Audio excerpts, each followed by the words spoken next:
Hello, my love. Welcome to your weekly forecast for the week of February 23rd to March 2nd, 2025. This is a week that we will be able to look back on as a distinct turning point.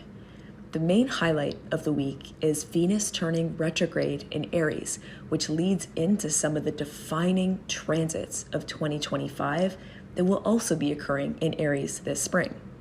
So to look forward a bit, in the coming weeks, Neptune will enter Aries. We have our last eclipse in Aries, and Saturn will enter Aries. And on top of that, Jupiter and Uranus are also changing signs this spring.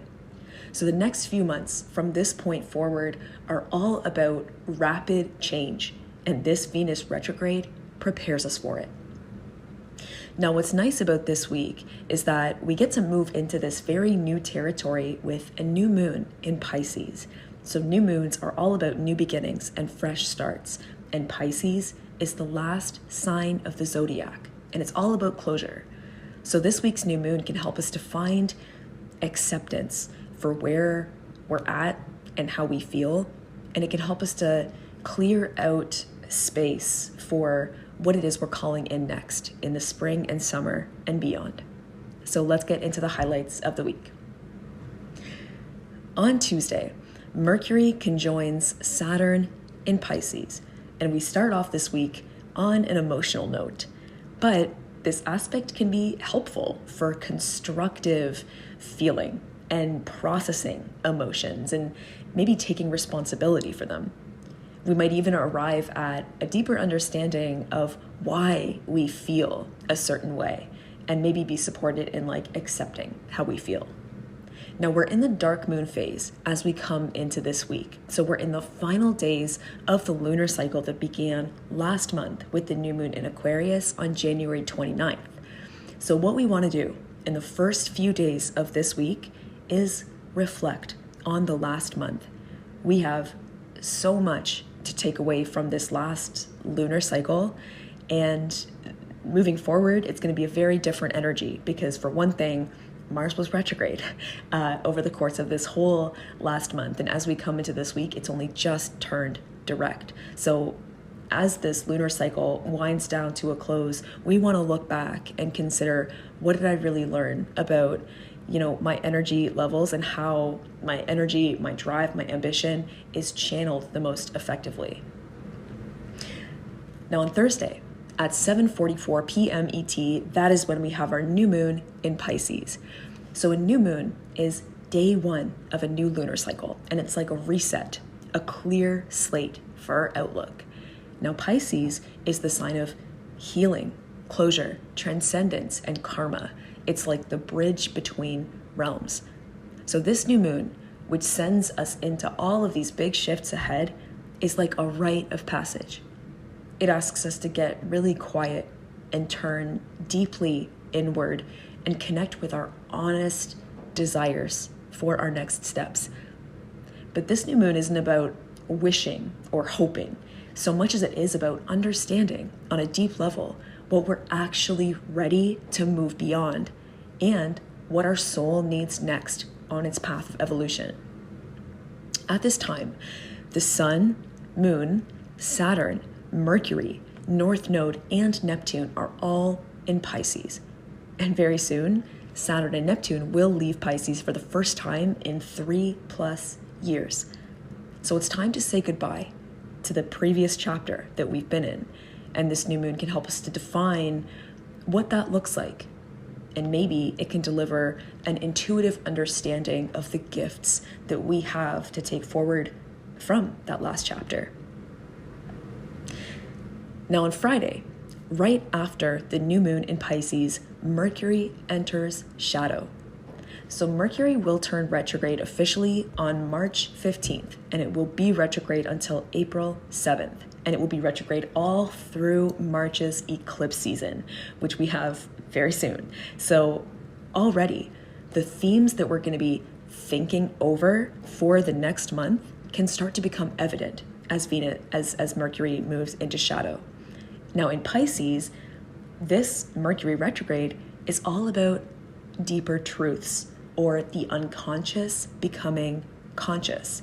This Mercury retrograde could bring a lot of clearing conversations, which could be healing.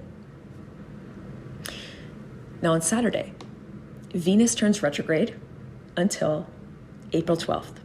So it turns retrograde in Aries, and it will stay in Aries until March 27th, at which point it will then move into Pisces until April 12th, when it is direct. So Venus retrograde brings an opportunity to reevaluate our relationships, our values, and our self-worth. Like Venus in the sky, as she shifts from her role as an evening star to a morning star during this time, we too can transform. Venus retrograde is about pausing and reassessing any patterns that might be playing out in our relationships or around money or self-expression or our wellness practices.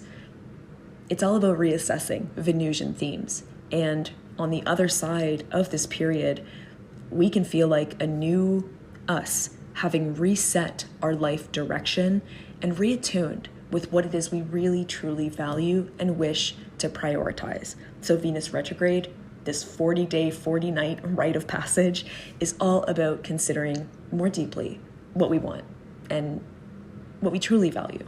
It's a time of like updating our values, if you like.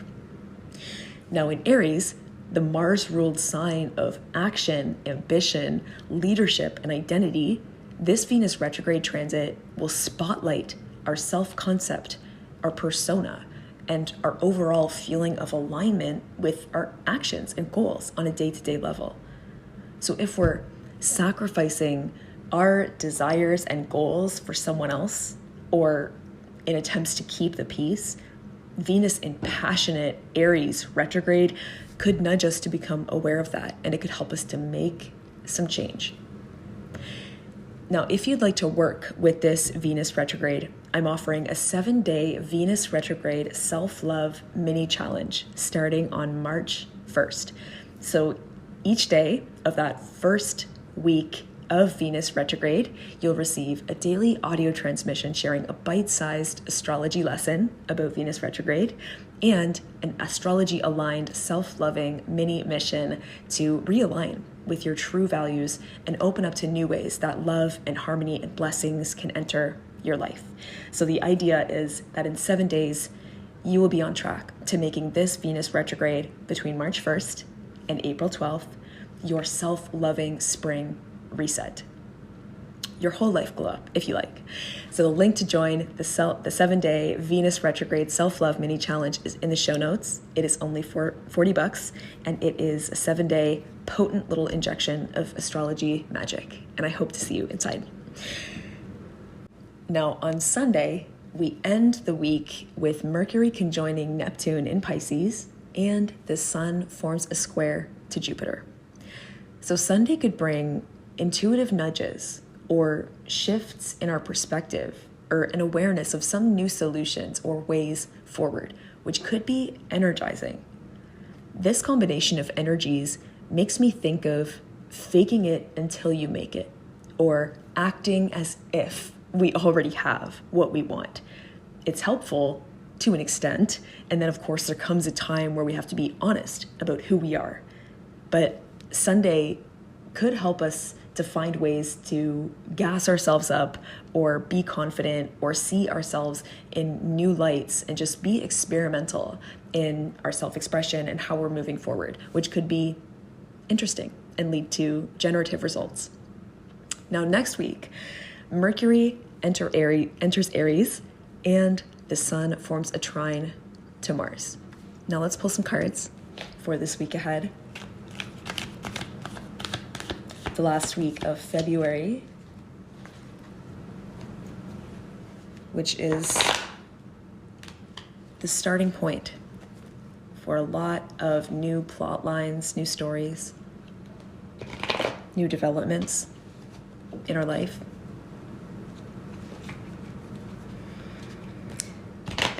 Certainly Aries placements are in the spotlight starting now.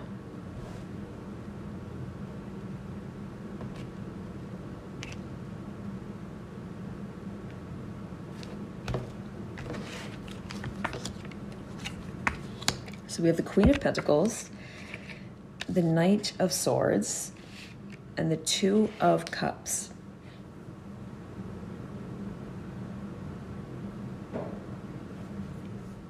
Relationships are a big theme that's coming up this week. Two of Cups shows that relationships are at the fore, and there is hope for relationships this week. It might feel like there's a lot of thoughts in our mind, and maybe even like something that's pulling us perhaps away from a certain relationship or in a different direction. The Knight of Swords brings this like very swift mental energy, a whole lot of thoughts, a whole lot of communication, a whole lot of action. Things are moving quickly. And I think that these cards are inviting us to be just mindful that there's no need to rush right now. The Queen of Pentacles is coming in with this grounded energy of being so anchored into the present moment and their body and their values, and so focused on just the essence of their values. You know, like the Queen of Pentacles is just the queen of the realm of the material success and abundance, and she's just on this throne focused on her one coin, her one pentacles, one pentacle. And the Two of Cups is like there's some new cycle starting here in a relationship, and this could even be in reference to like our relationship to relationships. There's maybe a relationship that can come back from the past. Certainly that's what Venus retrograde is all about, Mercury retrograde as well. Relationships are in the spotlight, and I think this is maybe this week delivers a test maybe around how willing we are to stick with our self-love and our values that we've worked hard to learn. You know, we could maybe even realize like how much we have learned over the course of the last month and beyond. Like with this new moon in Pisces, there's so much in Pisces right now. My God, there's a lot in Pisces. And this new moon is kind of bringing us right back down to like the core part of us that just the awareness, you know, the deepest knowing, the deepest intuitive part of us that just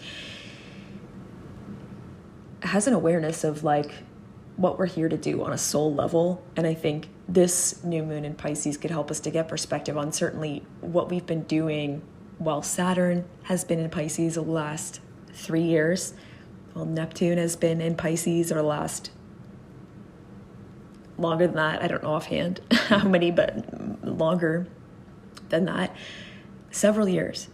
And this week is like, it's time to accept where you're at and what you know and live for you. Live for you. Not by rushing to get anywhere or rushing to get out of anything or into anything or be anything different.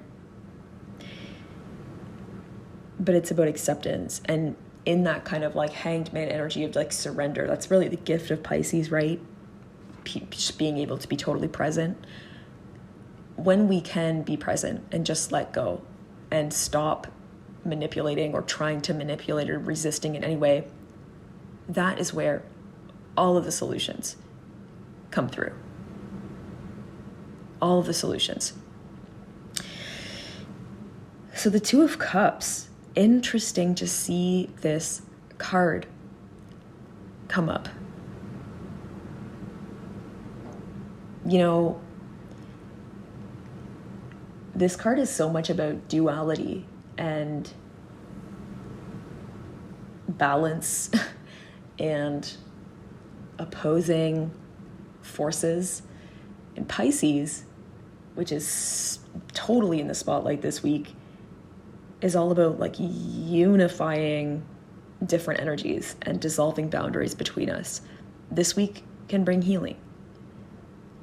And it doesn't need to feel arduous or challenging. I think we can discover how ready we are to receive whatever healing comes through for us this week. The Queen of Pentacles is just coming in with this beautiful energy of maturity and like solid groundedness, knows who they are, knows their boundaries, knows that they don't need to settle and compromise on certain things, but they know what is okay to compromise on and what doesn't matter and what matters in the long term.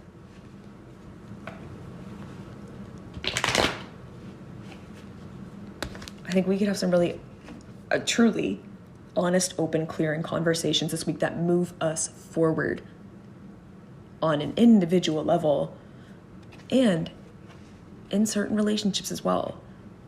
The Two of Cups is all about even if this is in reference to an existing relationship that's been happening for years, like the Two of Cups is like you're coming into a new cycle in that relationship, or a new part of that relationship is now about to be explored,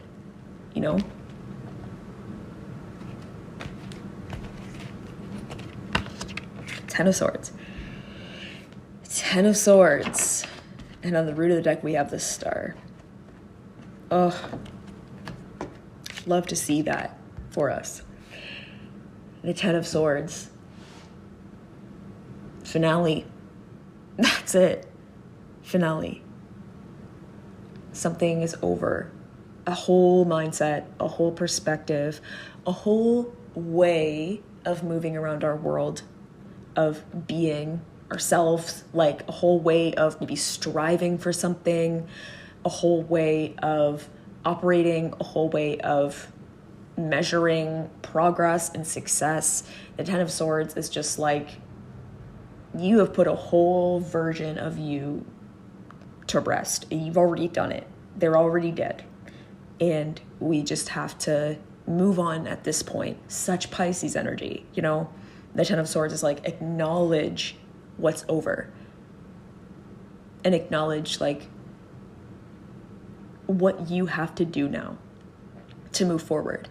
You don't have to keep beating a dead horse or bashing your head into any walls.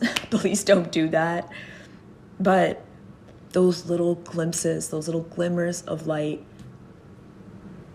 that are offering hope, reminders of gratitude, reminders that the universe has your back, that you are a magical freaking being with so much creativity. Those glimmers are what to hang on to right now. Because our new day is already dawning, and the Star is like, where you are right now is like exactly where you need to be. And it's also the start of something beautiful. The Star comes after the Tower. After the Tower falls, a whole structure of consciousness dissolves, and we lost the thing that made us feel secure and made us who we were in some way. It's like an ego death. After that, we see the Star, and it's like we're so open to guidance and truth and support. This week has miracles for us. We have to know, trust, and believe that, and just truly be open to them, and not so focused on what we want our miracle to look like or what we want our desires to roll in as. They can come in as unexpected packages, and the Star is just like, they're coming. So be ready, be open to them. We'd love to see that.